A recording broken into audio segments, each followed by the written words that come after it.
What's one word to describe CP3 if he loses this series? Sad. That's the word that comes to my mind because who's not rooting for CP3? You'd be hard pressed to find people outside of Milwaukee that are not rooting for him. For 16 years, he's been one of the elite point guards this game has ever seen. This is his first NBA Finals appearance. He's up 2-0 in the finals, and now he's down 3-2. And so if he were to lose this, you're going to look at missed opportunities, no question. You're going to look at the fact that he clearly seemed hobbled, wasn't himself, wasn't 100% healthy.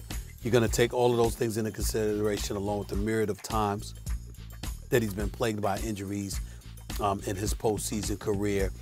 And it's just going to really, really hit hard for a lot of people that were rooting for him. During this finals, he's averaging 21-8 on 54% shooting from the field, 52% shooting from three-point range.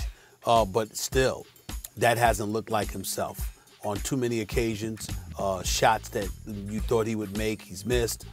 Turnovers over a 3-game stretch, committed 15 turnovers in 3 games. You're going to look at all of those things. You're going to wonder how close he came, but ultimately wasn't able to close the deal. And you're just going to recognize there's going to be a finality attached to it, a period, because you're not going to look at the Phoenix Suns with CP3 and say, okay, they'll be back next year. They'll win the championship next year. You're not going to feel that way. You're looking at it as this is his lone shot to capture a championship. And if he doesn't get it, he'll probably end his career devoid of a title. Well, look, I'm going to say impressed.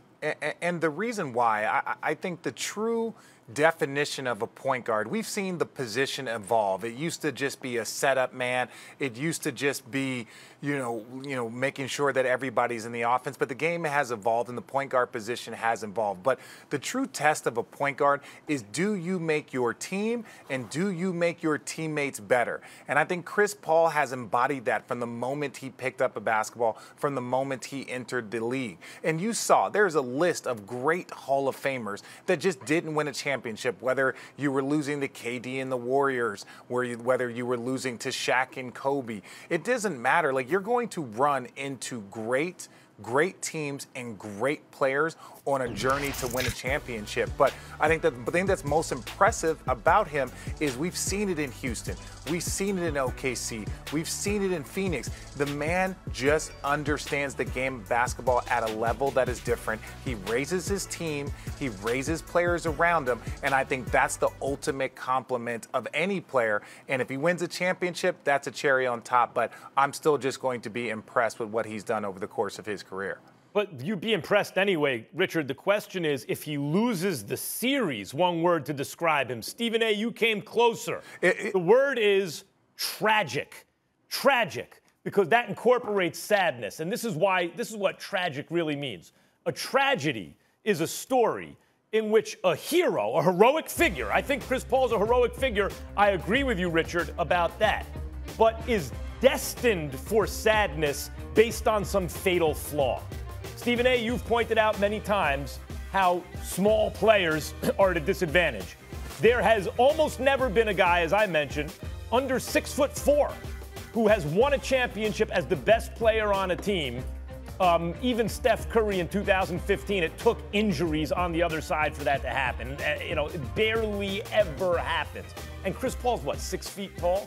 In the NBA, in a sport that selects out for size, really hard to lead a team as that team's best player, or along with Booker, one of the 2 best players, to a championship.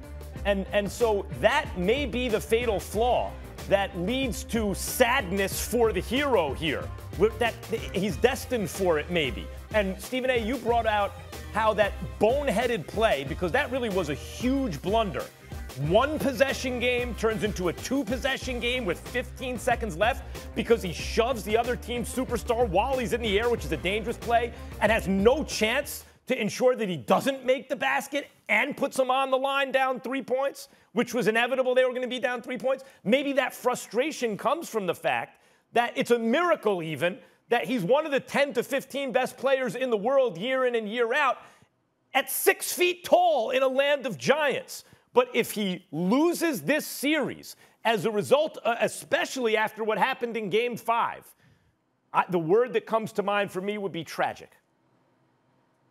See, well, look, Max, the reason why I'm not going with this sad, crazy narrative is I truly believe the Phoenix Suns were only favored in this series because there were questions at the start of the series is because there was questions about Giannis. There were questions about Giannis, his health, would he play, would he not, you know, and I think that's why when they talk about favorite, but I think the Milwaukee Bucks are the more talented team here, right? Like, let's make no mistake. So really and truly, are they ultimately favored in this series, even with the two being down 2-0, the Milwaukee Bucks were to start?